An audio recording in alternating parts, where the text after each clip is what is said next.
நகர்வுகளை உன்னிப்பாக அண்ணாமலை அவர்கள் போட்டி இல்லைன்னு சொல்லி டெல்லி தலைமைக்கு கடிதம் கொடுத்திருக்கிறதா சொல்லப்படுது. எனக்கு அதை பத்தி எதுவும் தெரியாதுங்க. ஆனால் திரு அண்ணாமலை அவர்கள் போட்டியிட வேண்டும் என்பது என்னுடைய விருப்பம். நிச்சயமாக அவர் சட்டப்பேரவைக்குள்ளாக செல்ல வேண்டும் என்பது என்னுடைய விருப்பம். அண்ணாமலை அவர்கள் போட்டி இல்லைன்னு சொல்லி டெல்லி தலைமைக்கு கடிதம் கொடுத்திருக்கிறதா சொல்லப்படுது. எனக்கு அதை பத்தி எதுவும் தெரியாதுங்க. ஆனால் திரு அண்ணாமலை அவர்கள் போட்டியிட வேண்டும் என்பது என்னுடைய விருப்பம். நிச்சயமாக அவர் சட்டப்பேரவைக்குள்ளாக செல்ல வேண்டும் என்பது என்னுடைய விருப்பம். பாஜக முன்னாள் மாநில தலைவர் அண்ணாமலை தேர்தலில் போட்டியிட வேண்டும் என்பது தனது விருப்பம் என வானதி ஸ்ரீனிவாசன் தெரிவித்திருக்கிறார். அவர் செய்தியாளர்களை சந்தித்த காட்சிகளை பார்த்தோம்.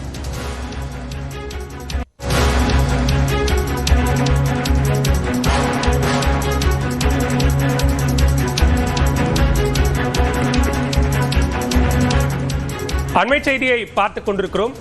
தேர்தல் நடத்தை விதிமுறைகள் அமலுக்கு வந்ததிலிருந்து இதுவரை தமிழ்நாட்டில் தேர்தல் பறக்கும் படை மூலமாக 189 கோடி ரூபாய் மதிப்பிலான பணம் மற்றும் பரிசு பொருட்கள் பறிமுதல் செய்யப்பட்டிருப்பதாக தமிழ்நாடு தலைமை தேர்தல் அதிகாரி அர்ச்சனா பட்நாயக் தகவல் தெரிவித்திருக்கிறார்.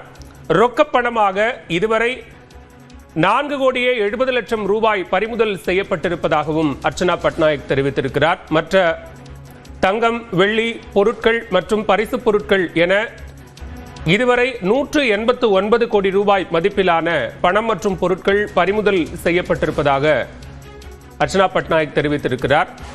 காஞ்சிபுரத்தில் திருமணப்பட்டு எடுக்கச் சென்ற பெண்ணிடம் பணத்தை பறிமுதல் செய்த விவகாரம் குறித்தும் அர்ச்சனா பட்நாயக் பதிலளித்திருக்கிறார்.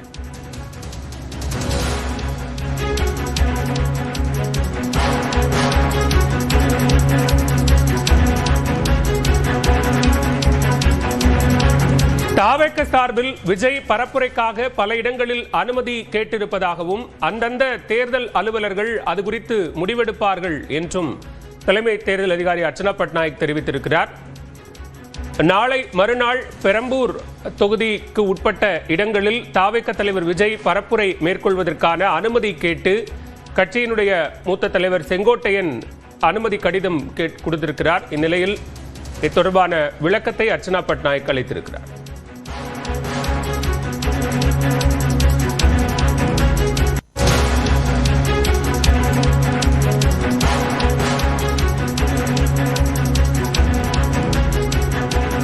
அண்மை செய்தியை பார்த்துக் கொண்டிருக்கிறோம். புதுச்சேரியில் நெல்லித்தோப்பு தொகுதியில் காங்கிரஸ் வேட்பாளர் வேட்பு மனுவை திரும்ப பெற்றிருக்கிறார். இத்தொடர்பான கூடுதல் விவரங்களோடு இணைகிறார் செய்தியாளர் இளமுதன். இளமுதன், விவரங்கள் என்ன காரணத்திற்காக வாபஸ் பெற்றார்? தேவா, புதுச்சேரியில் காங்கிரசுக்கு ஒதுக்கப்பட்ட 16 தொகுதிகளை தாண்டி மேலும் ஒரு 7 தொகுதிகளில் அவர்கள் வேட்புமனு தாக்கல் செய்திருக்கிறார்கள். அதில் குறிப்பாக நெல்லுக்கு திமுகவுக்கு ஒதுக்கப்பட்ட தொகுதிகளில் 6 தொகுதிகளில் அவர்கள் வேட்புமனு தாக்கல் செய்திருக்கிறார்கள். இதில் ஒரு தொகுதியை தற்பொழுது ஆனந்த பாபு என்பவர் வாபஸ் பெற்றுக் கொண்டிருக்கிறார்.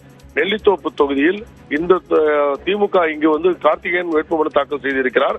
அதே நேரத்தில் காங்கிரஸ் தரப்பில் ஏ ஃபார்ம், பி ஃபார்ம் கொடுக்கப்பட்ட ஆனந்த் பாபு தாக்கல் செய்தார். இதில் வந்து மற்றவர்கள் யாராவது கிட்டத்தட்ட 5க்கும் மேற்பட்ட வேட்பாளர்கள் காங்கிரஸ் சேர்ந்தவர்கள் வாபஸ் பெறாத நிலையில் ஆனந்த பாபு இன்று ஒரு அரை மணி நேரத்துக்கு முன்பாக வந்து தன் வேட்புமனு தனுவை வாபஸ் பெற்றுக் கொண்டிருக்கிறார். கட்சி தலைமையின் உத்தரவின் பேரில் தான் வேட்புமனுவை வாபஸ் கொண்டதாக தெரிவித்திருக்கிறார்.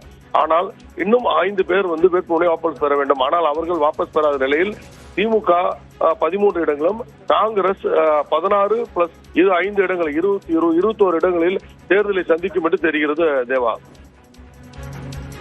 விவரங்களுக்கு நன்றி இளமுதன்.